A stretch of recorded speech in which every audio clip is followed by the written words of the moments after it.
Hello दोस्तों, आज की कहानी है अरुण और शगुन के प्यार के बीच में कौन आ गया, जिससे दोनों में नफरत पैदा हो गई। कहानी अगर पसंद आए तो वीडियो को लाइक, सब्सक्राइब, कमेंट जरूर करना। चलिए कहानी शुरू करते हैं। कैफे की गैलरी में एक कोने में बैठे अरुण का मन उदास था। उसके भीतर विचारों का चक्रवात उठ रहा था। वह खुद की बनाई कैद से आजाद होना चाहता था। इसी कैद से मुक्त के लिए वह किसी का इंतजार कर रहा था, मगर क्या हो यदि जिसका अरुण इंतजार कर रहा था वह आए ही ना। उसने वादा तो किया था वह आएगी, वह वादे तोड़ती नहीं। आगे के साथ मैकेनिकल इंजीनियरिंग की पढ़ाई कर रही थी और यह बात असाधारण न होकर भी असाधारण इसलिए थी क्योंकि वह उस बेंच में इकलौती लड़की थी। हालांकि अरुण और शगुन की आपस में कभी हेलो हाय से ज्यादा बात नहीं हुई, लेकिन अरुण बात बढ़ाना चाहता था, बस कभी हिम्मत नहीं कर पाया।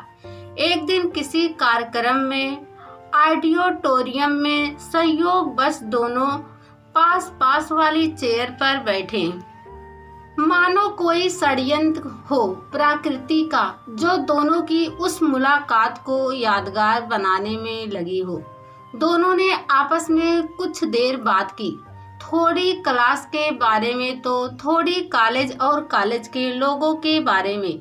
फिर दोनों ही मुलाकात सामान्य रूप से होने लगी थी।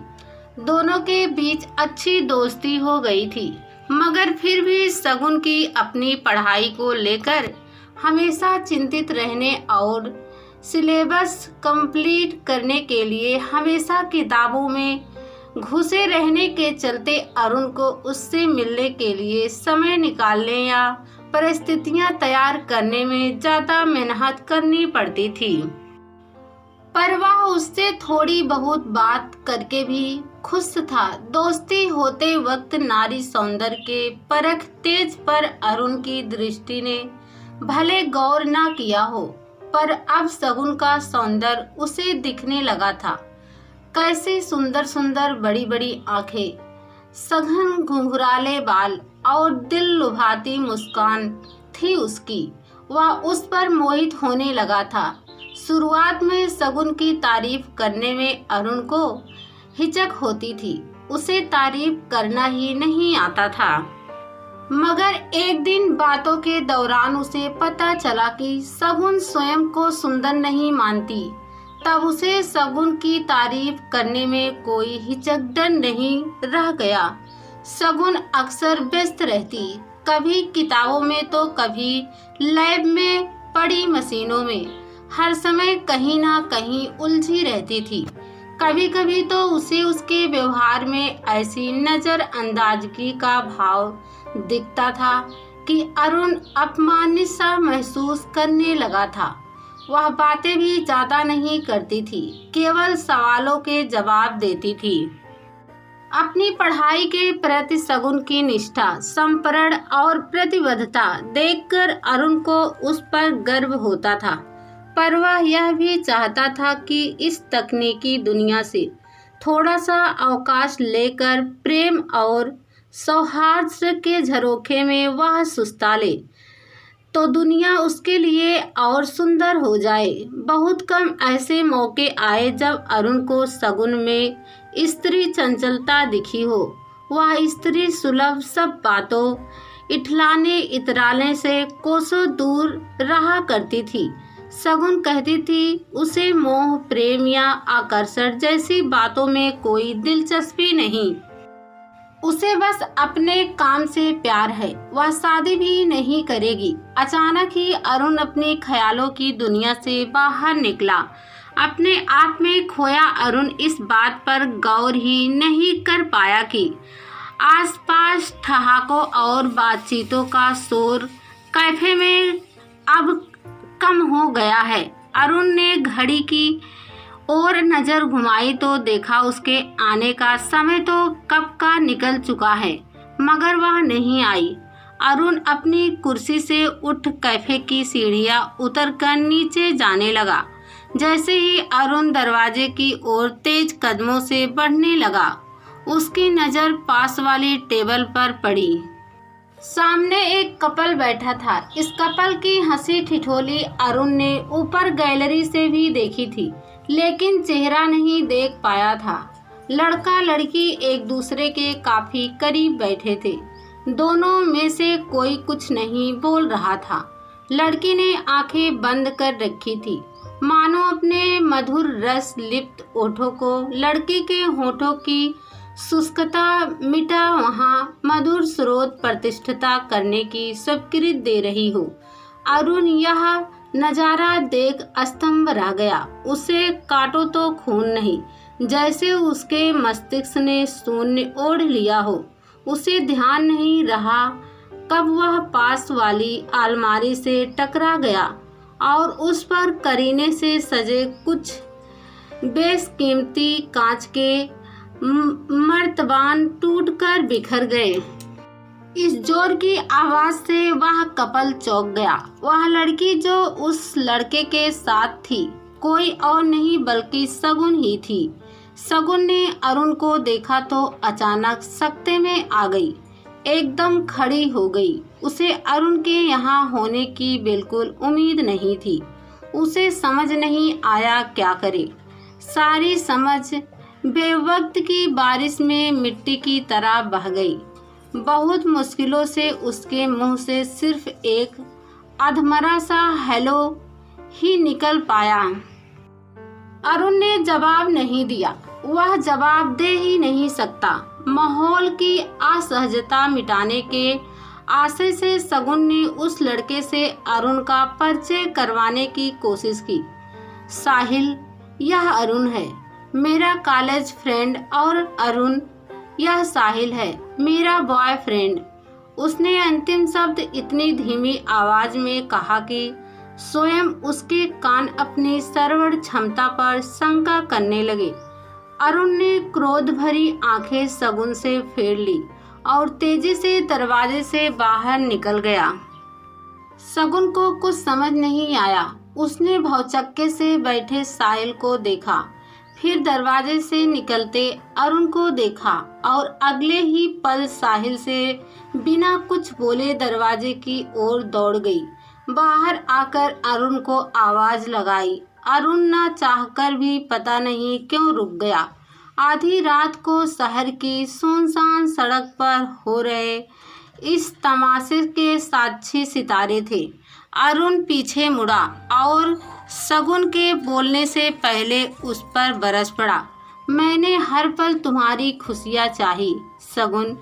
दिन रात सिर्फ यही सोचता था कि क्या करूं कि तुम्हें हंसा सकूं।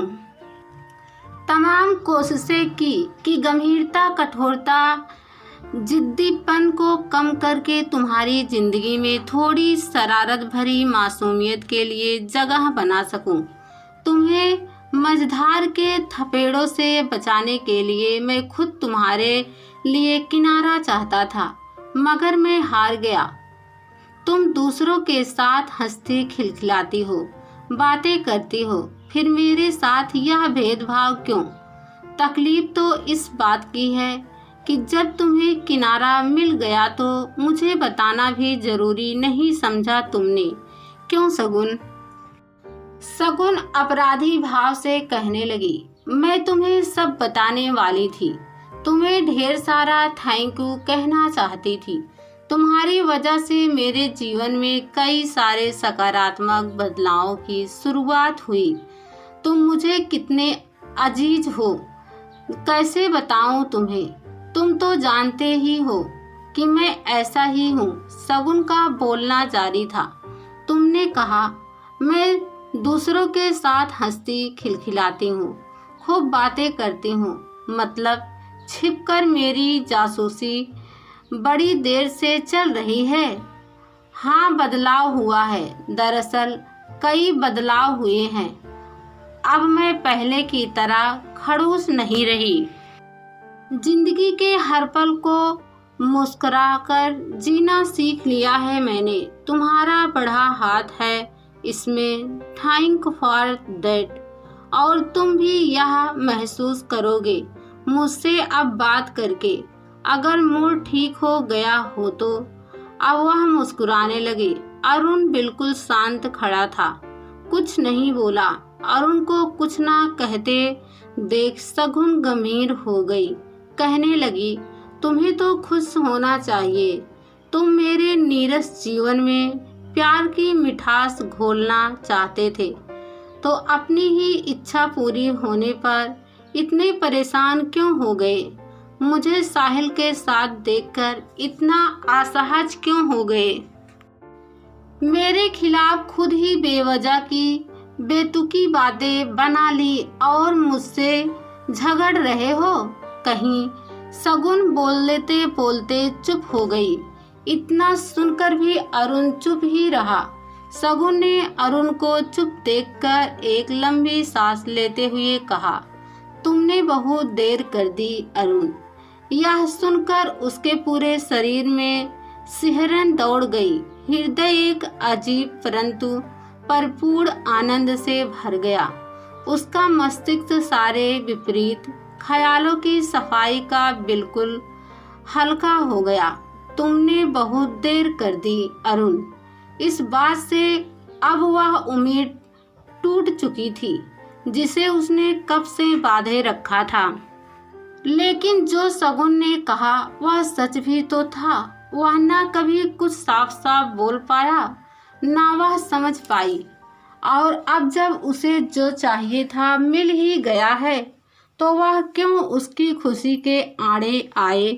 अरुण ने मुस्कुराते हुए कहा, कम से कम मुझसे समय से मिलने तो आ जाती। यह सुनकर शगुन हंसने लगी और बोली, बुद्धू, हम कल मिलने वाले थे, आज नहीं। अरुण ने जल्दी से शगुन का मैसेज देखा और खुद पर ही जोर जोर से हंसने लगा। एक झटके में सब कुछ साफ हो गया और रह गया दोस्ती का विस्तृत खूबसूरत मैदान। शगुन को वह जितना समझता है वह उतनी ही संपूर्ण और सुंदर है।